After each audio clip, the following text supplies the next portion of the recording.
Assalamualaikum warahmatullahi wabarakatuh. Selamat datang di dimensi lain. Di sini, setiap cerita adalah gerbang menuju dunia yang tak terlihat.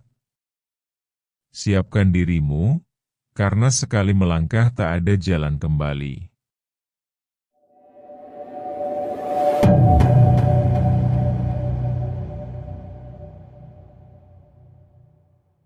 Sejak kepergian istrinya setahun lalu, hidup Pak Rusman berubah suram. Rumah kayu sederhana yang dulu ramai oleh suara tawa dan aroma masakan kini terasa dingin dan hampa. Hanya sesekali suara cucunya yang masih kecil terdengar, mengisi kekosongan itu. Namun setiap malam, setelah azan Isya, kesunyian kembali menghantam dada Pak Rusman seperti ombak yang menenggelamkan. Di kursi goyang peninggalan istrinya, ia duduk termenung. Foto istrinya masih terpajang di dinding. Senyumnya seakan mengejek sekaligus menegur. "Almarhumah, seandainya kau masih ada, aku tak akan sesepi ini," gumamnya lirih.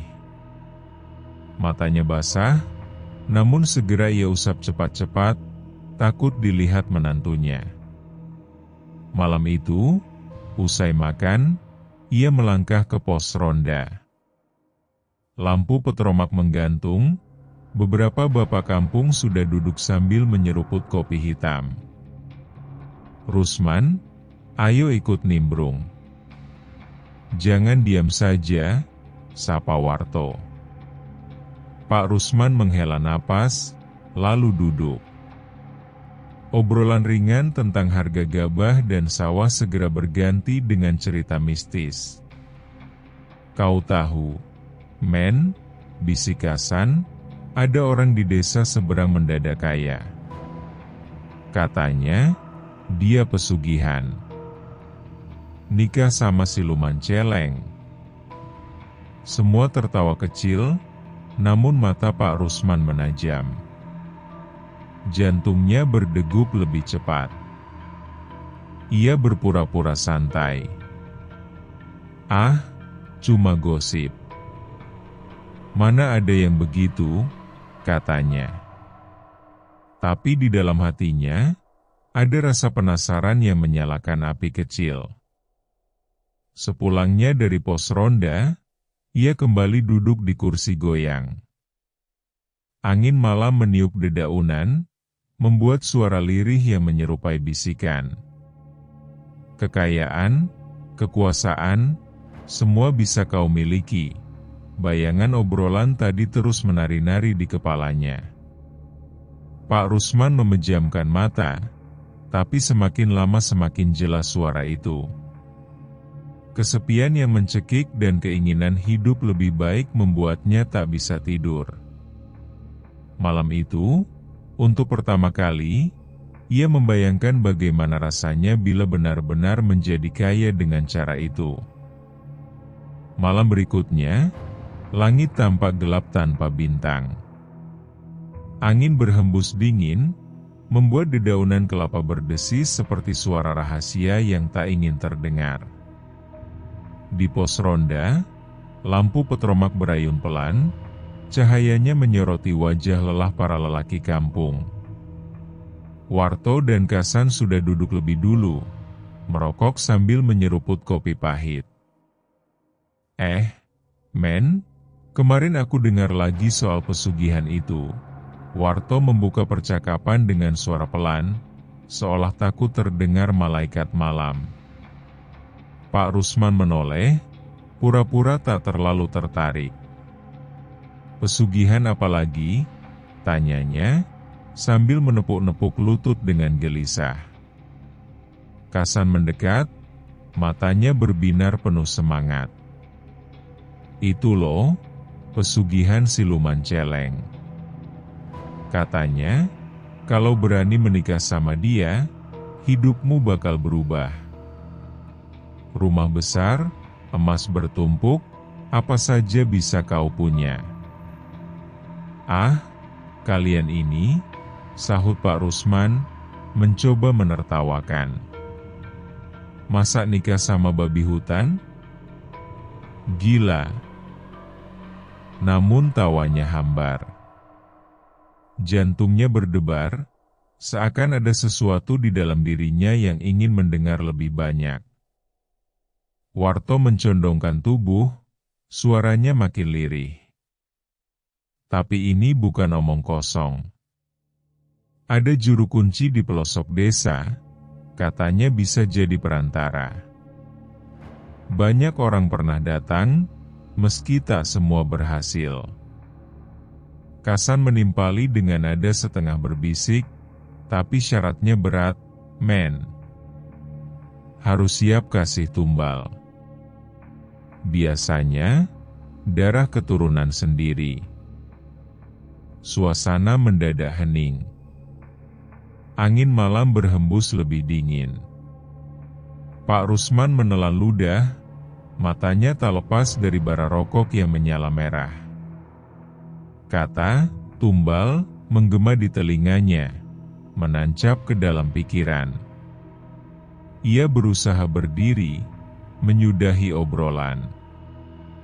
Ah, aku pulang dulu, besok masih harus ke sawah.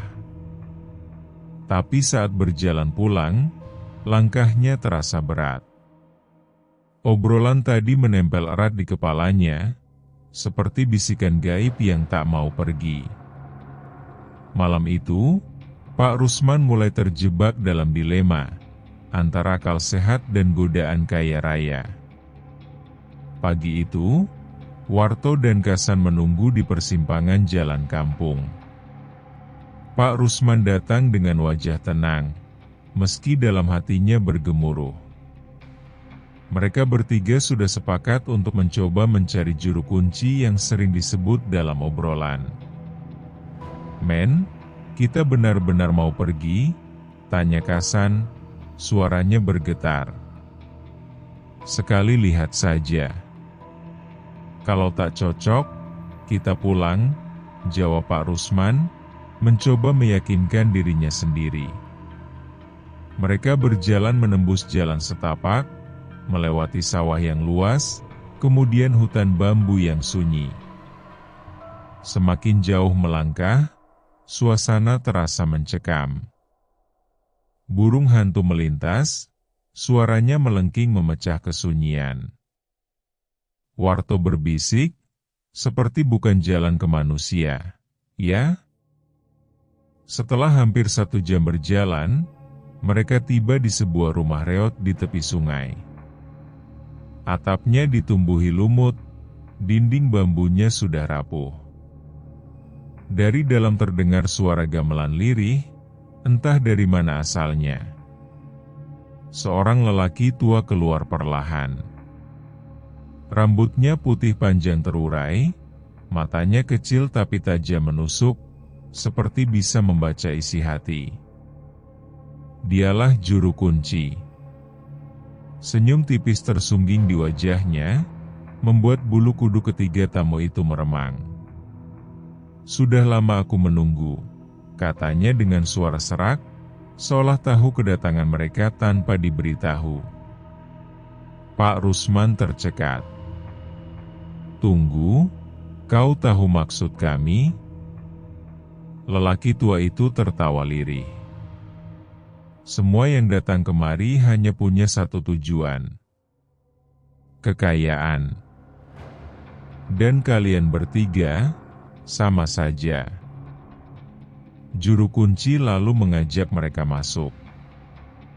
Di dalam, ruangan dipenuhi asap kemenyan. Di sudut rumah, tergantung keris, topeng-topeng menyeramkan, dan kendi tua berisi air keramat. Bau harum bercampur amis memenuhi hidung. Pesugihan celeng tidak main-main, kata juru kunci, tatapannya mengitari mereka satu persatu. Bukan hanya emas yang akan kalian dapat, tapi juga istri dari alam gaib. Warto dan Kasan saling pandang, wajah mereka pucat pasi. Sementara itu, Hati Pak Rusman berdebar semakin kencang. Ia tahu, ia sudah melangkah terlalu jauh untuk mundur. Di dalam rumah reot itu, asap kemenyan makin tebal. Bau harum bercampur anyir menusuk hidung, membuat kepala pening. Juru kunci duduk bersila di atas tikar pandan. Di hadapannya ada kendi besar berisi air hitam pekat. Sesekali terdengar suara gemeretak, seperti ada sesuatu bergerak di dalam kendi itu.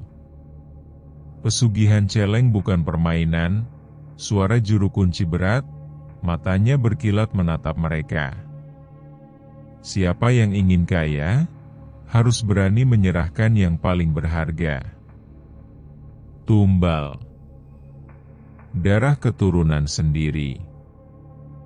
Warto terperanjat, wajahnya langsung pucat pasi. Apa? Maksudmu anak istri, Pak? Benar, jawab juru kunci tenang. Siluman celeng haus darah keluarga. Tanpa itu, emas tak akan datang. Kasan menelan ludah, tubuhnya gemetar. Tidak, aku tidak sanggup. Lebih baik aku miskin seumur hidup. Ia segera berdiri, langkahnya goyah, namun tekadnya bulat untuk pergi. Warto pun ikut bangkit. Aku juga. Uang bisa dicari dengan keringat. Tapi keluarga tidak bisa diganti. Suaranya serak, matanya berkaca-kaca. Keduanya buru-buru keluar dari rumah, meninggalkan Pak Rusman yang masih duduk terpaku. Juru kunci menoleh padanya, senyum tipis menghiasi wajah tuanya. Bagaimana denganmu, Rusman? Kau akan ikut temanmu? Atau kau akan melangkah lebih jauh? Pak Rusman menunduk. Kata-kata itu menusuk hatinya. Ia teringat wajah cucu kecilnya yang selalu memanggil Mbah dengan polos. Bayangan istrinya yang sudah tiada ikut hadir, seakan melarang. Namun bersamaan dengan itu, ia juga terbayang hidup berkecukupan, dihormati, tak lagi dipandang sebelah mata oleh tetangga. Tangannya gemetar. Ia berdiri perlahan, lalu membungkuk memberi salam. Saya perlu berpikir dulu. Dengan langkah berat, ia keluar menyusul teman-temannya. Malam itu, sepanjang perjalanan pulang, jantungnya terus berdegup. Dua sahabatnya sudah memutuskan mundur, tapi di hati Pak Rusman, api kecil ambisi itu tak juga padam. Sejak pulang dari rumah juru kunci, hati Pak Rusman tak pernah tenang. Malam-malamnya dipenuhi mimpi aneh. Suara gamelan lirih dari kejauhan, bayangan perempuan cantik yang tersenyum sambil menggenggam emas, lalu berubah menjadi celeng dengan taring berdarah. Ia terbangun dengan keringat dingin, napas memburu. Di siang hari pun ia gelisah. Melihat sawahnya yang sempit, melihat tetangga membangun rumah baru, hatinya makin panas.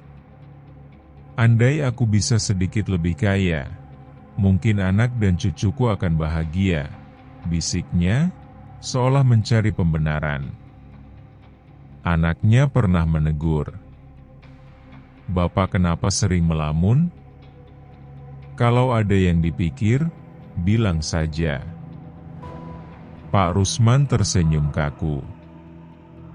Ah, tidak apa-apa. Hanya rindu sama almarhumah ibumu. Padahal, yang ada dalam pikirannya hanyalah wajah juru kunci dan kata-kata tentang emas yang datang tak habis-habis.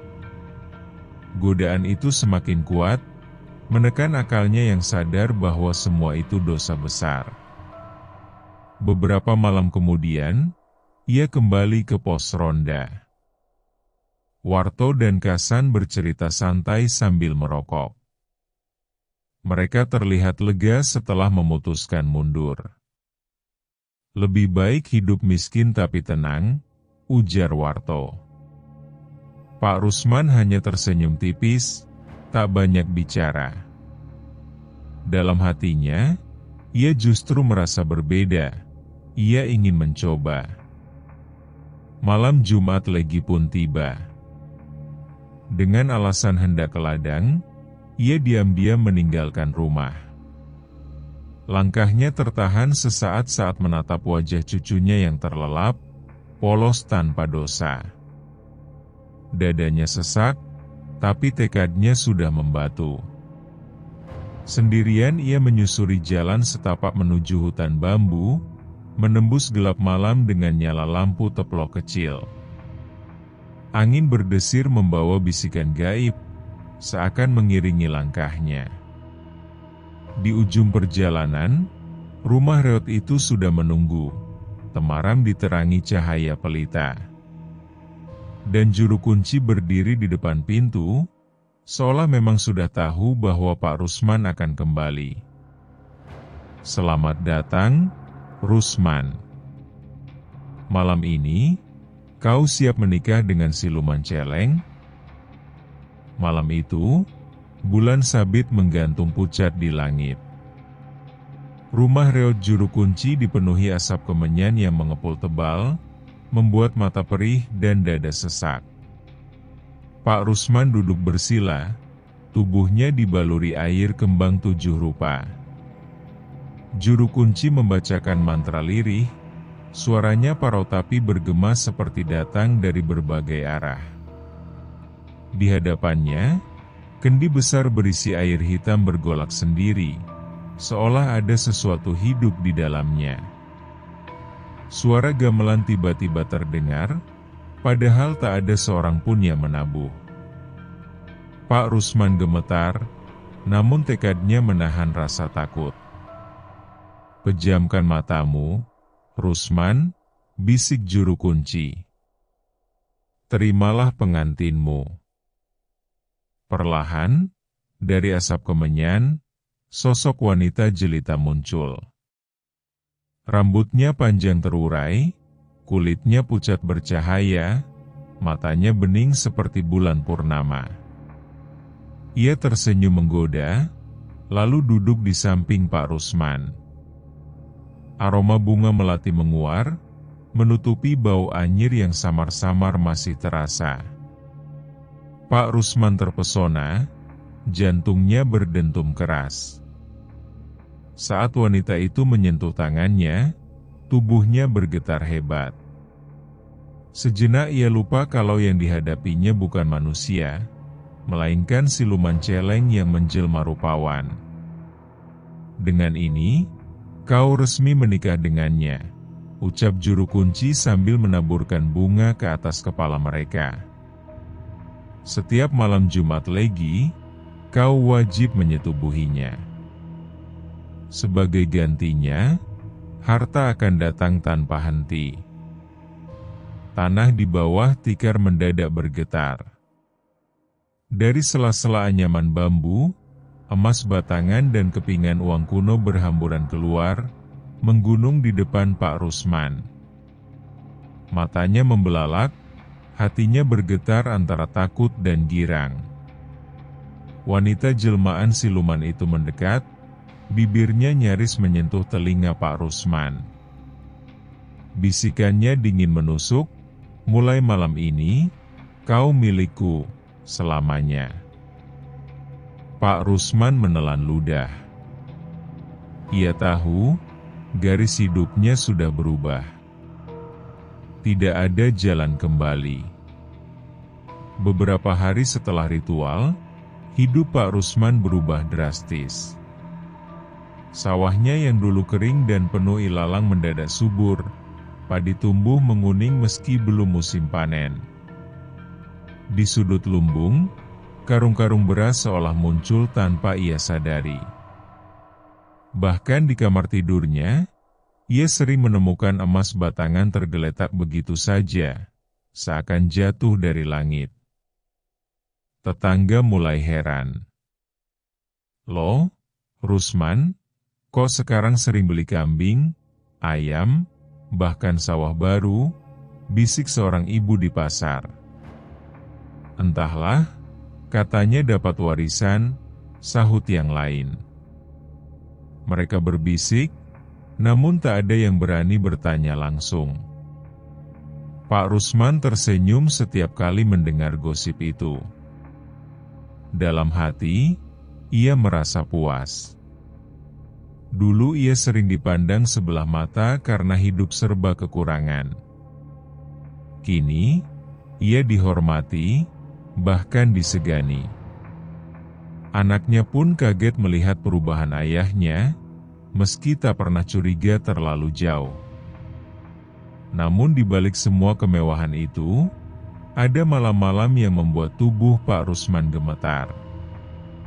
Setiap Jumat Legi, tepat tengah malam, wanita cantik jelmaan siluman celeng datang. Wajahnya mempesona, suaranya lembut, tubuhnya menggoda. Tapi setiap kali usai bersetubuh, wajahnya berubah samar, mata merah, gigi tajam, bayangan tubuh babi hutan menyembul di balik paras cantiknya. Pak Rusman sering terbangun dengan tubuh lemas, keringat dingin membasahi punggung. "Ini harga yang harus kubayar," bisiknya lirih sambil menatap emas di sudut kamar. Semakin hari, harta makin menumpuk. Ia bisa membeli tanah, hewan ternak, bahkan rumah kayunya direnovasi menjadi rumah tembok megah. Tapi semakin banyak ia mendapat, semakin sering bayangan siluman itu menghantui. Senyum sang wanita kadang muncul di pantulan air, di cermin, bahkan di mata cucunya yang polos. Pak Rusman tahu, perjanjian itu bukan sekadar soal emas. Ada sesuatu yang menunggu, dan pasti akan menagih. Hari itu, rumah Pak Rusman penuh kegembiraan. Cucu kecilnya, Arga, berlari-lari di halaman, tertawa riang sambil mengejar ayam. Namun menjelang sore, tawa itu mendadak terhenti. Arga terjatuh tanpa sebab, tubuhnya panas, napasnya sesak, matanya memutih seperti kehilangan cahaya. Anak dan menantunya panik. "Pak, tolong!" Arga tiba-tiba sakit. Menantunya berlari-lari mencari tabib kampung. Obat diberikan, doa-doa dipanjatkan, tapi keadaan tak kunjung membaik. Pak Rusman berdiri kaku di sudut kamar, jantungnya berdegup keras.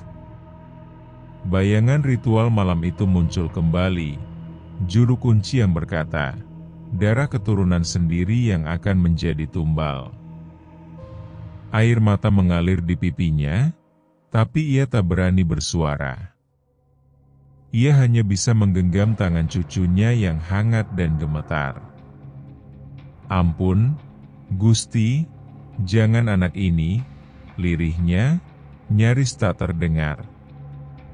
Menjelang tengah malam, Arga menghembuskan napas terakhirnya. Jerit tangis memecah rumah. Anak dan menantunya meratap, memeluk tubuh mungil itu dengan duka mendalam. Pak Rusman jatuh terduduk, tubuhnya lunglai. Di sudut kamar, samar-samar ia melihat bayangan wanita cantik berdiri, tersenyum dingin, lalu berubah menjadi siluman celeng dengan mata merah menyala. Senyum itu seolah berkata, inilah janji yang harus ditepati. Beberapa hari kemudian, satu demi satu musibah datang. Ayam-ayam mati mendadak, sapi sakit tanpa sebab, dan menantunya jatuh pingsan berulang kali. Kegembiraan di rumah besar itu sirna, berganti kesedihan yang menyesakkan dada. Tetangga mulai berbisik, kaya mendadak, tapi kok keluarganya kena musibah terus? Namun tak ada yang berani menuduh terang-terangan. Pak Rusman semakin tertekan. Kekayaan yang ia nikmati kini terasa berlumuran darah. Setiap malam, ia hanya bisa terdiam di kursi goyang, dihantui wajah cucunya yang memanggil, "Embah." Dan ia tahu, itu baru awal dari tumbal yang harus dibayar. Sejak kematian Arga, hidup Pak Rusman tak pernah sama lagi. Rumah megahnya terasa seperti penjara. Emas bertumpuk di sudut kamar, tapi tiap kilauannya seakan memantulkan wajah cucunya yang telah pergi. Musibah demi musibah datang. Menantunya jatuh sakit parah, tak bisa bangun dari tempat tidur. Anaknya sendiri mulai kurus, sering batuk darah tanpa sebab. Hati Pak Rusman tercabik. Ia ingin menolong, tapi sadar bahwa semua ini adalah harga dari perjanjian terkutuk itu. Suatu malam, tak tahan lagi, ia kembali ke rumah reot di tepi hutan bambu. Lampu teplok masih menyala redup, juru kunci duduk bersila seperti menunggu kedatangannya. "Kenapa keluargaku menjadi tumbal?" Suara Pak Rusman parau, nyaris pecah. "Aku tak sanggup lagi, hentikan ini semua." Juru kunci membuka mata, menatapnya dengan tatapan dingin. "Kau sudah menikah dengan siluman celeng. Perjanjian itu kekal, tak bisa dibatalkan. Kau ingin emas, dan emas telah kau dapat. Maka tumbal pun harus dipenuhi." Pak Rusman terisak, menundukkan kepala. "Kalau begitu, biar aku saja, ambil nyawaku. Jangan keluarga dan keturunanku." Juru kunci tertawa lirih, suaranya serupa gesekan besi. "Bukan kau yang menentukan. Dia yang kau nikahi akan mengambil sesuai kehendaknya. Dan ingat, setelah semua darah keturunanmu habis, barulah giliranmu sendiri." Tubuh Pak Rusman gemetar hebat. Kata-kata itu menusuk seperti ribuan duri. Ia merasa terjerat dalam jaring halus yang tak terlihat, tak bisa bergerak, tak bisa kabur. Ketika ia keluar dari rumah itu, angin malam berdesir membawa bau amis. Dari balik pohon bambu, ia melihat sekilas bayangan wanita cantik bergaun putih. Tapi ketika berkedip, yang terlihat hanyalah celeng besar dengan mata merah menyala, menguntit langkahnya. Pak Rusman tahu, waktunya semakin dekat. Malam Jumat Legi datang lagi. Bulan purnama menggantung bulat di langit, cahayanya menembus jendela rumah besar Pak Rusman yang kini terasa kosong. Anaknya meninggal 2 hari lalu, menantunya menyusul tak lama kemudian. Tinggallah ia seorang diri, dikelilingi emas yang berkilau dingin tanpa arti. Di kursi goyang, Pak Rusman menatap lantai kosong. Air mata jatuh membasahi pipinya yang keriput. "Semua hilang, semua karena keserakahanku," gumamnya lirih. Tiba-tiba, angin kencang berhembus. Pintu rumah berderi terbuka sendiri. Dari luar terdengar derap kaki berat, seperti kawanan babi hutan berlari mengelilingi rumah. Tanah bergetar, kaca jendela pecah, dan bau amis darah menyebar ke seluruh ruangan. Wanita cantik itu muncul di ambang pintu. Rambutnya terurai, gaunnya putih berkilauan, senyum menggoda menghiasi wajahnya. Namun matanya merah menyala, dan bayangan tubuhnya memantul di lantai sebagai seekor celeng besar bertaring panjang. Pak Rusman mundur, tubuhnya gemetar. Jangan ambil aku. Aku mohon. Wanita itu melangkah mendekat, suaranya lembut tapi dingin menusuk. Kau sudah menjadi milikku sejak malam itu. Semua emas, semua kemewahan, hanyalah jalan menuju akhir. Tiba-tiba tubuhnya berubah. Dari wajah cantik menjelma menjadi kepala celeng, taringnya menganga, tubuhnya hitam berbulu. Suara dengusan memenuhi ruangan. Pak Rusman menjerit, mencoba berlari, tapi lantai rumah mendadak runtuh.